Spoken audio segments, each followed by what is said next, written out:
I'm Jacob. I'm Yuri. And we're going for a drive.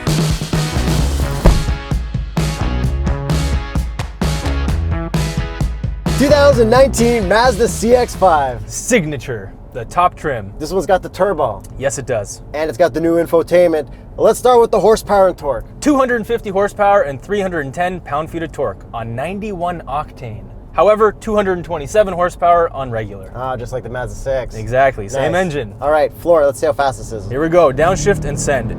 This thing is quick. It responds right away. The transmission responds, the engine responds, it is fantastic. So it's a 2.5 liter 4-cylinder turbo, and this thing does not feel laggy at all. It has tons of low-end torque. I think this has the most torque in its class. If I'm wrong, sorry. To be honest, this is like the least laggy car in like a long time. Exactly. This is probably my favorite engine in a crossover drivetrain. Before you ramble any more about the engine, we got to talk about the new infotainment. Actually, before we even get into the infotainment, we got to talk about today's sponsor. Vincero watches. These guys have been hooking us up with watches for months, and we absolutely love them. And Valentine's Day is coming up, so maybe you should check out one of these Vincero women's watches. Yeah, I do like my men's Rogue watch, but I did get my wife a beautiful Vincero watch as well. So go to vincerowatches.com/spjanuary to get 15% off your whole order. I suggest you do that. They got some nice watches. Valentine's Day, boys. So now let's talk about the infotainment and what's new. Go for it. We now have Apple CarPlay and Android Auto, not hacked, stock. However, Android Auto is still not a touchscreen. Yeah, Apple CarPlay you can touch when you're stopped, but we've got a scroll wheel. I don't touch the screen ever. Exactly. You don't need to. It works. It also has rewinding satellite radio stations, 10 of them. And the best part, it has Tune Mix, which lets you put your smart favorites together into one playlist, and it'll play the next song from a different station. And it's so good. You could like play all your favorite rap songs from all your favorite rap stations. I love it. I could play all my pop music, I could play my rock music, I could put all my stations together. Tune Mix is the best feature. I love this infotainment now. But you used to hate Mazda infotainment. Yes, because it didn't have the right stuff, and the stuff it had was too hard to use. Now, once you have your playlist set, like rewinding, fast forwarding, getting into your tune mix is all right here. You don't have to go to some sub menu like Mercedes or BMW or anything. And then you don't need to use these maps anymore because you have Google Maps. You can get to your Apple CarPlay just by holding down the home button. Or if you're on your home screen, you just click up. Yeah, there's like no confusing menus to use. You're either in Apple CarPlay or you're in your radio and everything is fine. However, this is actually one of the worst infotainments for one reason: the loading time. Okay, yeah. When you get into your car, you turn it on, it takes a while for satellite radio to start up. So let's start the comparison right now. We are going to show you exactly how long this takes. I'm going to go make myself a tea.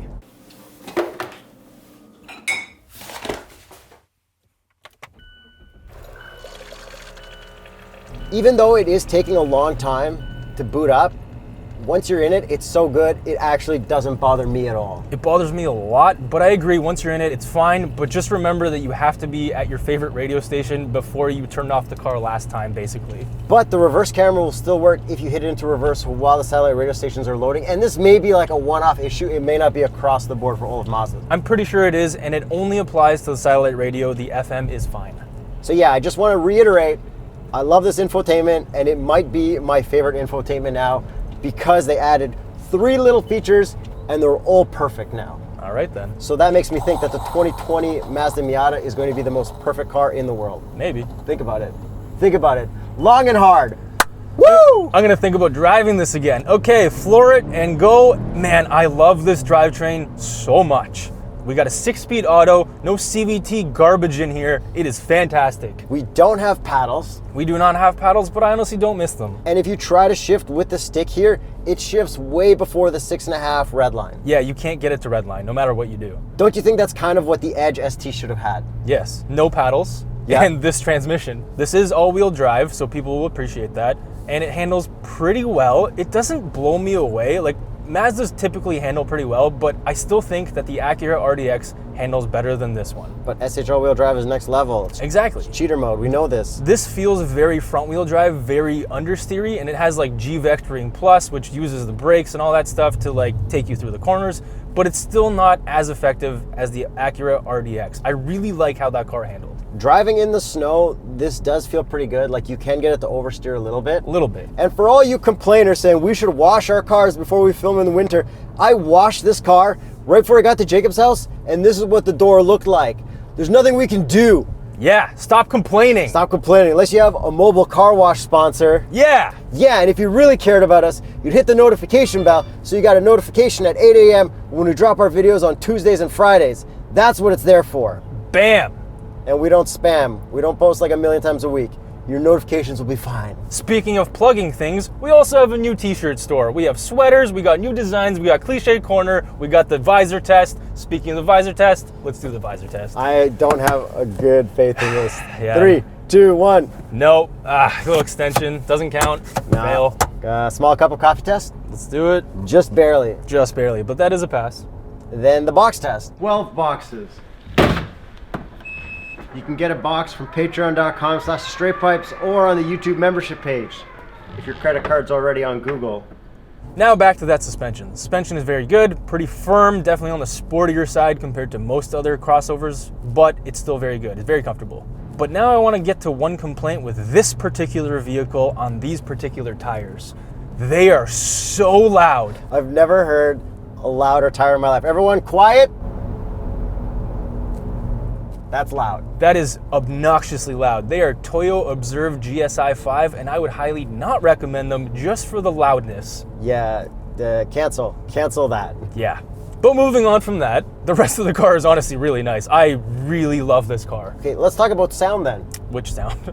The engine sound. Oh yeah, okay. It sounds good while you're ripping it. There's nothing fake, nothing pumped in. Exactly. You have a little bit of turbo whooshes and stuff like that. I really like it. And then speaking of the sound out the back, not very good, but they're coming out of real exhaust pipes. Oh, 2005 real. Yeah, exactly. They're the best. No fake tips, real exhaust, love it. So let's talk about looks. I'll start with the back end. I really like the taillights. Taillights and headlights aren't super special. Like, they're nice. I like the circles with the lines. Back is better than the front because the headlights, you get that bulb that pops on the second you start driving. Exactly. If you were able to drive in that DRL LED mode, that would be the best. It would be very good. And speaking of that front end, the grille, I really liked what they did with it. It's pretty big now. It's got the nice chrome edges, and it's not like overly chrome. It's just the right amount of chrome. Do you know why it's big now? Yeah, because they lowered the license plate to the bottom. Yes, that's what they do in Mazda SUVs. They put the license plate below, and in Mazda cars, they put the license plate in the middle. That's why all Mazda SUVs look better. I think they do that to make the cars look lower and sportier. I feel like there's a reason that they did that. That's why at the auto shows, they never put the license plate on the brand new Mazda when they reveal it, because they know it's going to look ugly. Everyone's like, yeah, this looks great. Get it to Ontario. Yeah. But this one's good. And the wheels look pretty nice because this is the Signature edition. Yeah, they're a nice design, like gunmetal grayish, metallic-y. Yeah, and they're nice big wheels. And what do you think of our favorite paint color? The red paint looks amazing. Crystal Soul Red Metallic, whatever it's called. It looks amazing sometimes. That's the thing that bothers me again, but when it does look good, it looks really good, but when it doesn't look good, it's like, what? What's going on here? Yeah, it looks a little dreary on this overcast day. And I do like the body lines on this more than I like the body lines on any of the cars. I think they're more like chiseled out, less cluttered. I think this is probably their best proportioned vehicle in their entire lineup, if that makes any sense. Besides like their fake concept, which looks way better than everything. I said in their entire lineup. I know. And on the side, we've got a chrome hockey stick. I didn't notice that until you pointed it out. I kind of like it. I like how the chrome doesn't go all the way up around. It's like just the right amount of chrome. If they did it all the way around, it'd be too much. But then the back end, like, it kind of doesn't do it for me. Like, it's just not as aggressive as I think it should be. Like, the back of the MDX A-Spec looked so cool, and I don't think they could, like, pump that out of this design. Mazda, like I always said, takes kind of the middle of the road and just makes, like, a really good middle of the road car. It's not too aggressive, not too soft. Like, there's enough lines in it, but it's nothing that really, like, stands out. I would like them to bring Mazda Speed back and make it like the A-Spec trims, where everything looks more aggressive, more diffusers, more spoilers. Mazda Speed Line. Yeah, Mazda Speed Line. Speed Line. Speed Line. Yes! Copyright. Mazda, give us some money. Don't give us any money. Speedline.com. And that's pretty much it for looks. I think now you should drive, and let's talk about this interior some more. Oh, let's do it. Traction off, launch. I thought we were going to talk about the interior.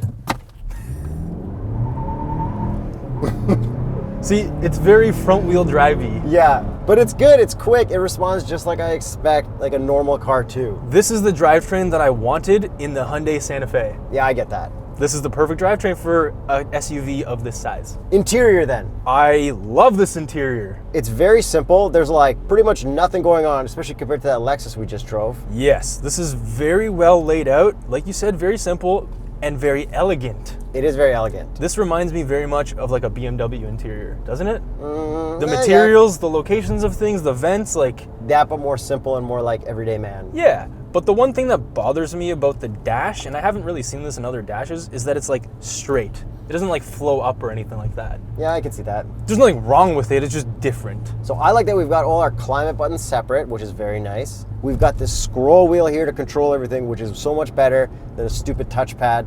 Mazda never changed. I see that you skipped over this gigantic gloss black section that's already scratched up with a car that's pretty much brand new. Yeah, you don't like piano black. No, because it gets scratched up. This is the exact reason why I don't like it. What I don't like about the interior layout is that the cup holders back here are a little far back. Yeah, I kind of noticed that too, but that's like every Mazda. But you can't put the cup holders here because then they'd be right in front of all the climate stuff. If you have a tall mug, it wouldn't work. But whatever, Exactly. it's fine. But over here, we also have our heated steering wheel button and our heated seats, so it's very well laid out. Then on the left, we've got a couple hard buttons for our traction control off and our lane departure assist. Yeah, and it works very bad. Well, no, the lane departure works just fine, but it's a lane departure. It'll pull you out once you've already screwed up. It's not Santa Fe lane keep stuff. Exactly. And on the door panel, we have more gloss black, and then we have this really nice real wood. It looks really good. The thing that I don't like the look of is the brown in here. Oh yeah, so that's on the Signature model. That is Napa leather. It's just not brown enough. I know what you mean. And I feel like we had the same issue on the Mazda 6. Yes, we did, and I believe on even the Miata. Yo, Mazda interior designer, live a little. A little bit more brown, please. Please, Saddle please. brown. Yeah. But the seats are very comfortable on the back bolstering, but I find them super uncomfortable on the butt section. They're very stiff. They're firm, and I like that. Yeah, I don't like that at all. I don't want to sink into every single seat ever. I think this is just like a good compromise of everything, a good, normal seat. You know when you go couch shopping and then you sit on like 100 different couches and then you sit on that one that feels like a rock hard couch? That's what this feels like to me. Yeah, but like I like those good firm couches sometimes. We do have padding for our knees right here on the side, which is very nice. Yeah, it's not much, but it's just enough. And then we have stitching everywhere that looks really nice. So let's move into the gauges then. All right. We've got an analog RPM on the left, we've got analog temperature and gas on the right, and then we've got this screen in the middle that imitates analog very, very perfectly. Yeah, the center gauge does an amazing job of imitating analog gauges. Yeah, and it's good because if you go to miles per hour, then you can switch your whole thing to miles and it'll look very nice. And we have a little bit of stuff displayed in the middle. It's not that much if you information. click the info button, but it sucks you can't put your speedo in there, like your digital speed. But you have a head-up display which covers that for you too, so you know, there's that. You can adjust it through the infotainment. It's very good. It's got your brake warnings and everything. And it's not a stupid plexiglass screen. It's just a proper heads-up display. Yeah, it's a good one. Yeah. Some things that I don't like about the CX-5. So we don't have the lane keep, which really sucks. Exactly. Santa Fe was perfect. It's got all that Kia stuff. I think this needs that in the future. Yeah, and what it also needs is the door handle proximity thing, because I don't want to just press that button every single time. Okay, I didn't mind pushing the button. I got used to it. I think I don't mind pressing a button if all the infotainment stuff is good enough. I don't. I think a lot changes when the infotainment's good Oh, enough. it does, for sure. You like this car. You like Mazdas in general because of this infotainment. Every Mazda from now on out, I'm going to recommend because of how good this all works now with the updates. Yeah, and I never cared about it because it was just so bad. Other things this doesn't have. No grocery bag hangers in the back, which sucks. But we have a cool thing to drop the seats, and you can drop just the middle seat so I can put my hockey sticks in there. That is actually nice.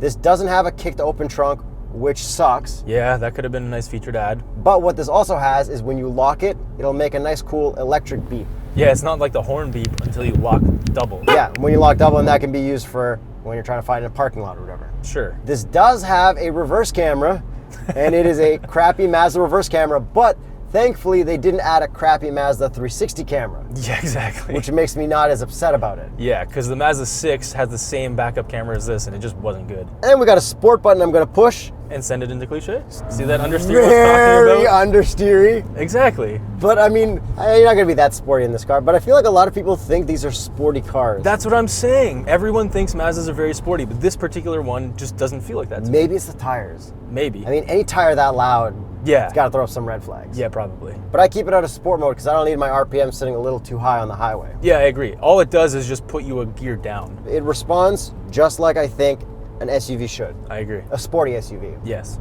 And I think that's about it. Let's get to the price. Yep. $41,400 with the optional paint. Canadian. That's it. One price. That's pretty good. It's amazing. If it was a 2018 without this upgraded infotainment, no turbo engine, I don't think it'd be worth it. What do you think, this or the RDX? I would take this because I love the infotainment and I hate a touchpad. I think I would go with the RDX, but I would 100% not fault anybody for buying this. Well, I have no reason to go fast through Cliche Corner in an SUV that isn't like an AMG SUV. Yeah, I just felt better in that car. Both of them had really good amounts of legroom and comfort and all that stuff, but I was just more comfortable and just felt better in that RDX. So let us know what you think of the new Mazda CX-5 with the turbo and the infotainment, rewinding satellite radios, Apple CarPlay, Android Auto. And don't forget to check out vincerowatches.com/SPJanuary for 15% off your order. Hit the subscribe button and hit the notification bell so that you don't miss any of our videos. You get a notification at 8 a.m. on Tuesdays and Fridays. Hit up patreon.com/TheStraightPipes to get early access to videos. You can also do that stuff through our YouTube membership now, we think. Yeah. And then we got Teespring shirts. There's a lot of stuff. Like, sorry. We're sorry that we have to say all this stuff. And I tried to wash the car. I'm Yuri. I'm Jacob. And we're going for a drive.